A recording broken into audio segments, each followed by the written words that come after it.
Welcome to Idiots Talk Sports. I'm going to spoil it. We're drinking 5-Hour Energy here today. Berry, extra strength.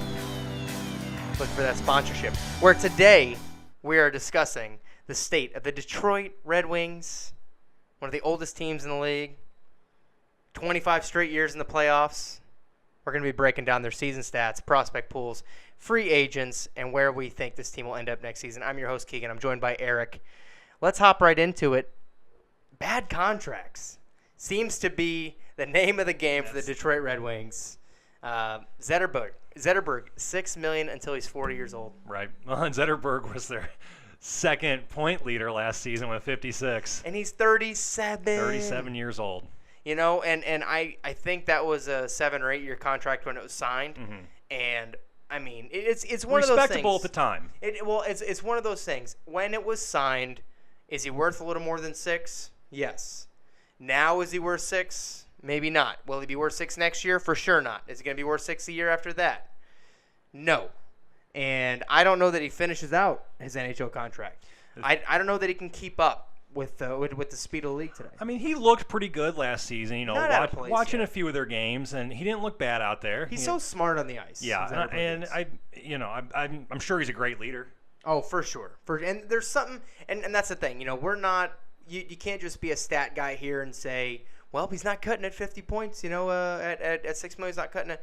The thing is I'm sure he's got all those intangibles for these kids, showing them how to be pros. He's been a wing his whole career, has he not? I don't think he played anywhere else. No, yeah, that's right, and he's won cups with them. I mean, he's done it all, and he can really, you know, he played with Lidstrom. If there is going to be, dare I say, you can't really call this a bad contract. I think they knew at the time, towards the end of it, he was going to be getting up there. Yeah. Maybe he wouldn't perform as well. Yeah. But if there was just 1 or 2 of these contracts with some of their better veteran guys that have been around a long time, it wouldn't be that bad of a thing. But the issue is they have a lot of these kind of contracts with a lot of these aging veterans. Franz Nielsen. They have too many veterans on this team. You always want a few veterans, but this team has too many with bad contracts. Franz Nielsen is turning 35, and he's making $5.5 million for the next 3 years. You know, that's not good. You know, Franz Nielsen at one time was a tremendous talent. Now he's 35. Right.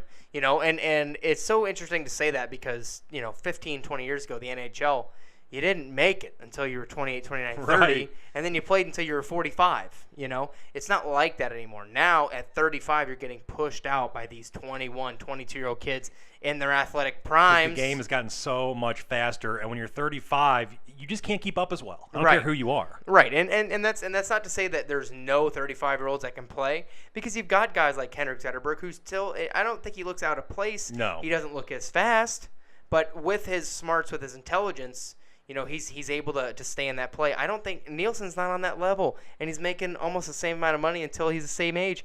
Justin Abdelkader, this was, and you know, 4.2 is not an offensive number. It's not like he's making $7 million. Sure, but it's until he's 36. I think he's got another 5 years, maybe 6 years. And that's the thing; it's the length of these contracts. Yeah, there's a ton of them. Franzen, he's 38, making $4 million. Can't have it. You know what I mean? Well, with all this being said, I think their contracts on D are even worse. Oh, yeah, okay. Danny DeKeyser, $5 million, 4 more years.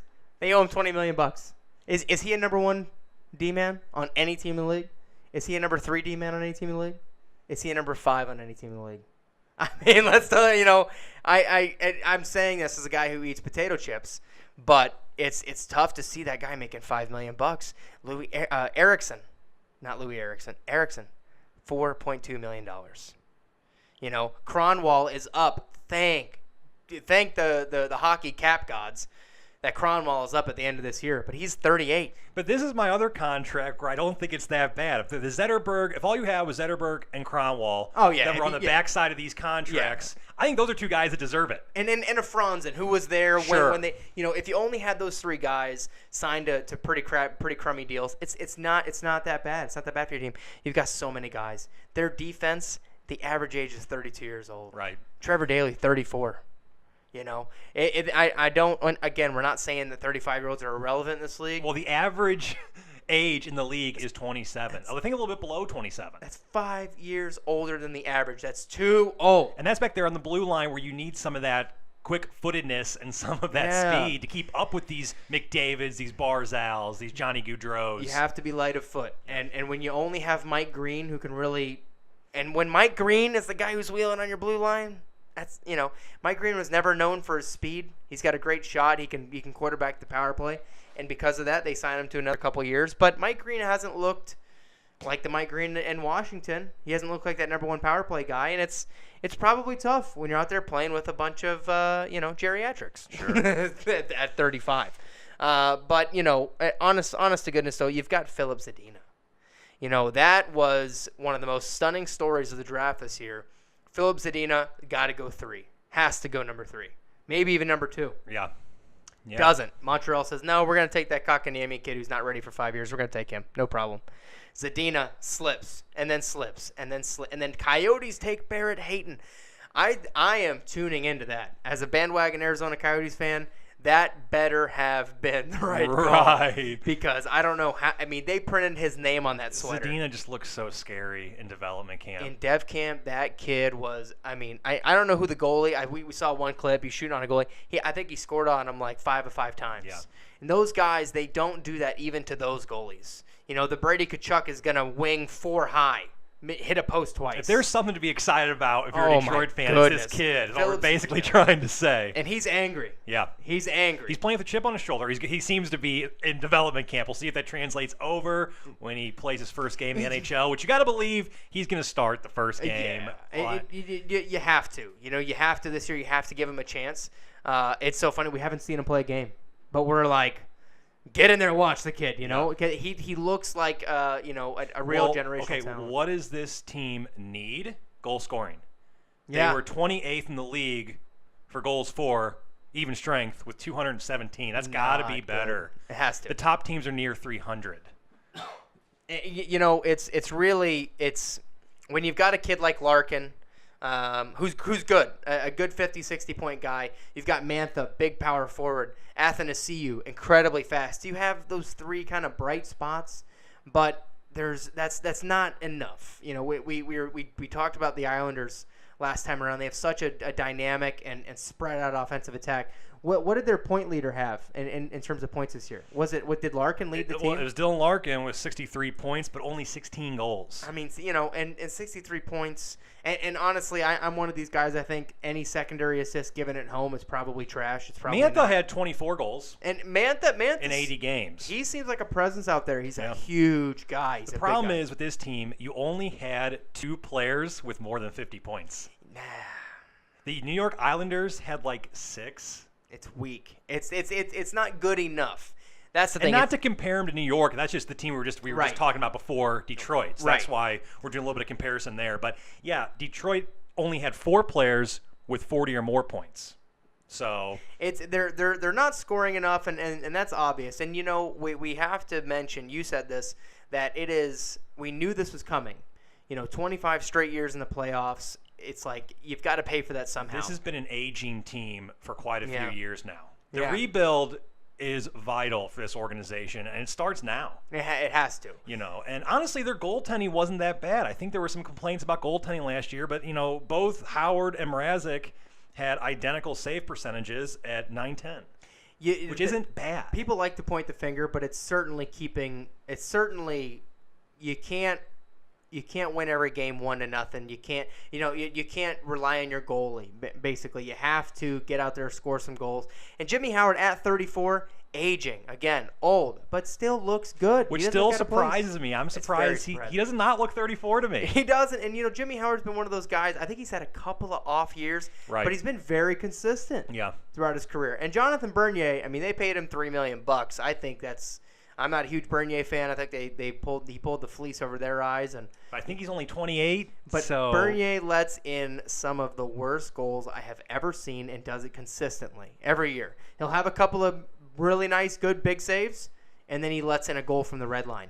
And it's like, what was that? So hopefully he can come in and provide a little bit of relief, because Howard at 34 is not starting 50 games. You just can't do that to Jimmy Howard. And the thing is they need to address that goaltending. They hope that Bernier is the answer there.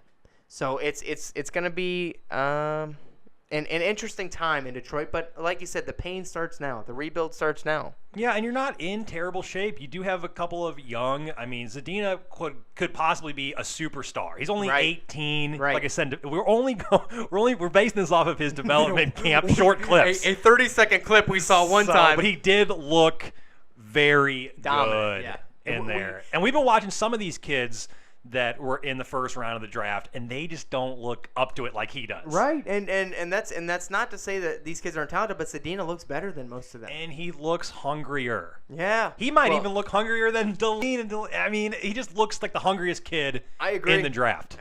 Deline knew, everybody called Deline a number one for the last, year and a half. I mean, literally since last year's draft. It was like, oh, well, wait till next year. It's the Rasmus Deline sweepstakes. And then, you've got a guy like Brady Tkachuk goes a few spots later who's like, yeah, probably going to go play some more college hockey. For sure don't want to play in a barrel fire in Ottawa.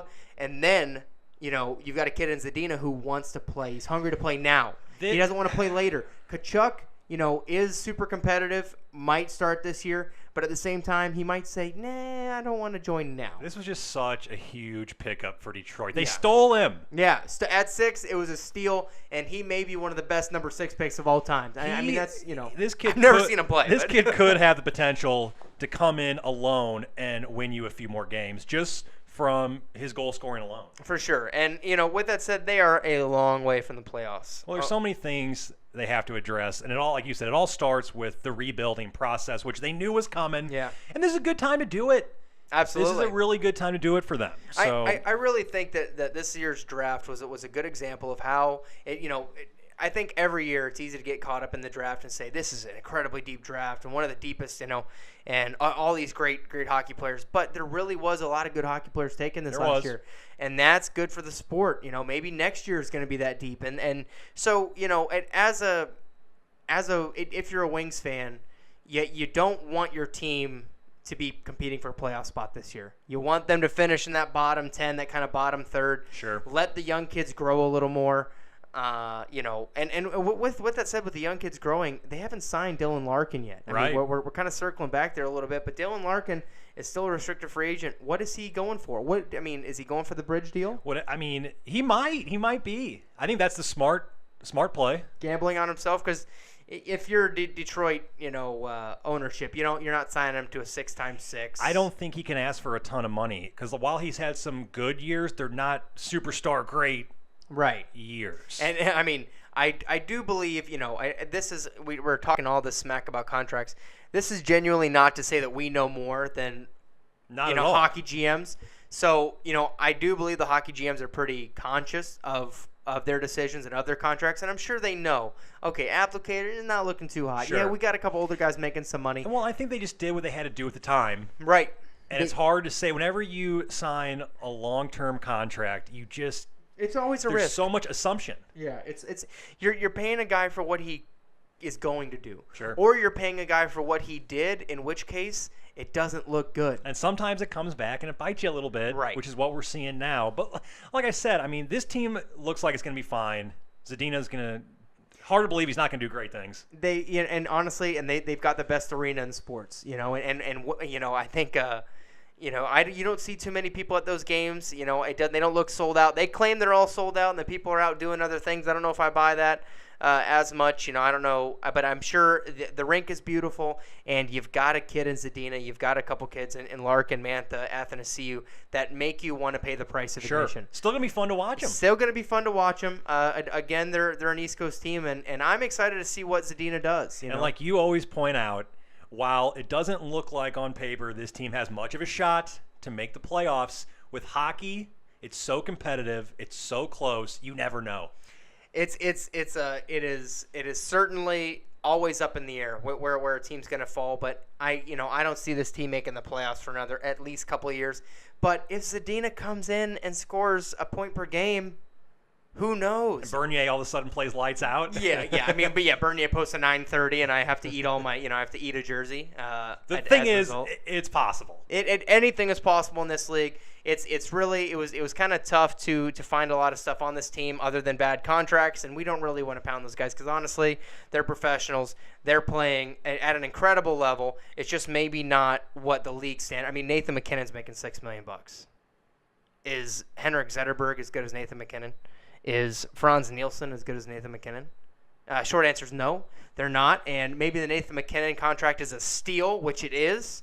But at the same time, Detroit, I think they know that. And I don't think they're going to sign Larkin to a huge contract. It might be a bridge deal, and it might backfire for him. If these guys don't know that, then they'd be out of a job. Yeah, that's true. And Ken Holland he's a hockey guy, and that's, their ownership group is, I think, gonna make the right decisions. They know that they have to rebuild, and this is a team that there will be some suffering, but you've got some really cool reasons to watch. So with that said, this is the Philip Zadina show here today. Sure was. Enjoy, everybody. Have a great day. All right, everybody. That does it for today's show.